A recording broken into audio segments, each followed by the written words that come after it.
Друштвото за градежна трговија Жикол деновиве распиша оглас за вработување на 15 градежни работници со и без работно искуство, кој ќе ги ангажира во реализацијата на проектот за издвојување на атмосферската од фекалната канализација во градот Кочани.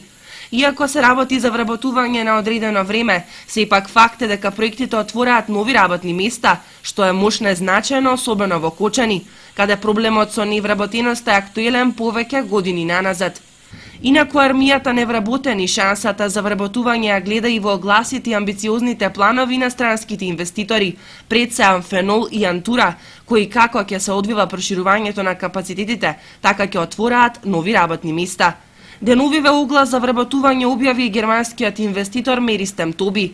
Од оваа фирма најавуваат дека ќе започнат со редовно производство на градежен материјал на база на камен од габро, за чија експлоатација им се потребни рударски инженер и други квалификувани работници.